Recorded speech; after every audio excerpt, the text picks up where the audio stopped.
आपण सर्वांना माहितीच आहे की राज्य सरकार महिलांच्या सक्षमीकरणासाठी किती झट्ट आणि किती योजना त्यांनी आजपर्यंत आपल्याला सुरू केलेल्या आहेत। त्यांनी फक्त योजना जाहीर करून गप्प बसलेले नाही आहेत, तर प्रत्येक महिलेला अगदी तळागाळाच्या महिलेपर्यंत योजना कशी पोहोचेल यासाठी सुद्धा प्रयत्न केलेले आहेत। आणि आपण प्रसारमाध्यमातून पाहतच आहोत की पूर्ण महाराष्ट्रभर अनेक महिलांना याचा म्हणजे हे मिळालेले आहेत, पैसे त्यांच्या अकाउंटला जमा झालेले आहेत। त्याच्यानंतर अनेक महिला मुख्यमंत्र्यांचं असो या सरकारचं असो खूप स्तुती करत आहे, खूप त्यांचा आभार मानत आहे। आणि हीच पोटदुखी काँग्रेसमधल्या ज्या सुनील केदार आहेत त्यांना ती पोटदुखी झालेली आहे आणि त्या पोटदुखीनेच त्यांनी काल ते वक्तव्य केलेलं आहे। ते आम्ही त्याच्या विरोधात आम्ही पूर्ण खालापूर आणि खोपोली शहराच्या वतीने निषेध आज इथे व्यक्त करत आहोत।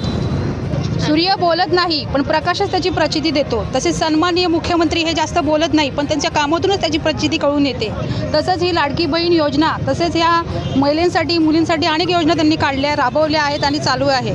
आणि हे जे सुनील केदार हे जे काँग्रेस पक्षाचे मला वाटतं नेते कोण असतील ते, पण ह्या लोकांनी जे म्हणजे नीच, तसं बघायला गेलं तर हे काँग्रेसचे देशद्रोही हे लोक सांगत आहेत की आम्ही ही योजना बंद पाडू का? यांची पोटदुखी झाली आहे। गरीब दिन दुबळ्या महिलांसाठी साहेबांनी जर रक्षाबंधनाच्या दिवशी ही योजना सगळीकडे महिलांना दिली तर यांची कशाला पोटदुखी पाहिजे?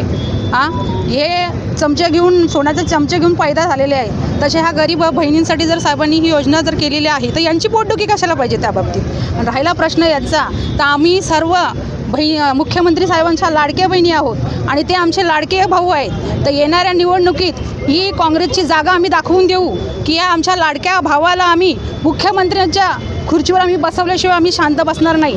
आणि हा काँग्रेसचा आम्ही पूर्णपणे निषेध करत आहोत। जय हिंद, जय महाराष्ट्र। शिवसेना जिंदाबाद।